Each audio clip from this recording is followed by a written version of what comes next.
remember that last time on Go Gardening, we talked about knowing what you've got. And if you did a really good job on that inventory and assessment, you'll have all those details down pat. Where are the hose bibs? Where did you pile the snow, or do you pile the snow? How do you get into your home? What do you look out and see? Is your neighbor's property something you want to look at or not? Plants, soil, sun, shade, all of those great elements that make up a really excellent landscape. So the next piece of that is to figure out what you want. This is called the program statement, and it's pretty simple. You can shoot the moon, you can brainstorm, you can scribble on a piece of paper.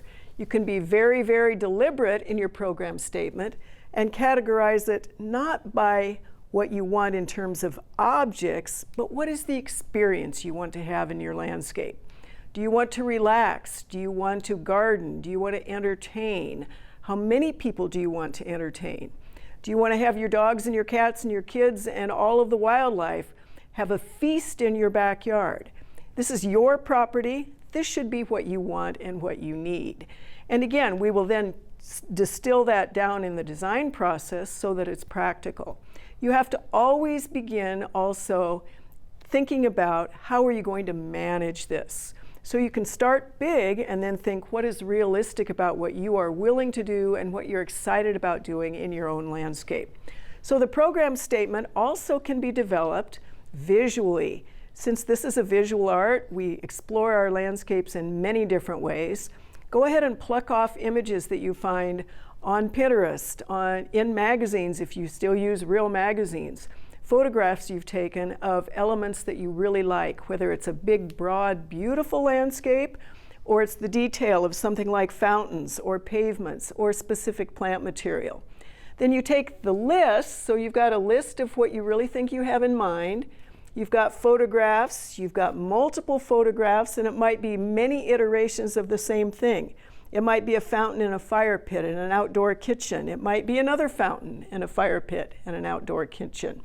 It might be views and vistas that really have come to mind or have, made you feel wonderful in another space. You put all of those things together, and then you distill that down into, in your own space, given what you've got, what do you want and what do you need? Because the next step in this process is going to be matching what you've already got with what you want and need, so that we can start going into the actual conceptual development of where are you going to put what. That is the fun part. That's also a piece that really is going to turn out much, much better if you have taken the time to figure out what you really want. And a big piece of that is not only what do you want right now, but if you project out, are you going to live in your home for 5 years, 10 years, 20 years? Do you have a growing family and you will become empty nesters? Are you going to have grandchildren coming back? What are those sorts of elements that you want to think about that are in the future, so that you are not doing just simple immediate fixes to a landscape? You're thinking more broadly so that it really can become a space where you really engage and have wonderful experiences.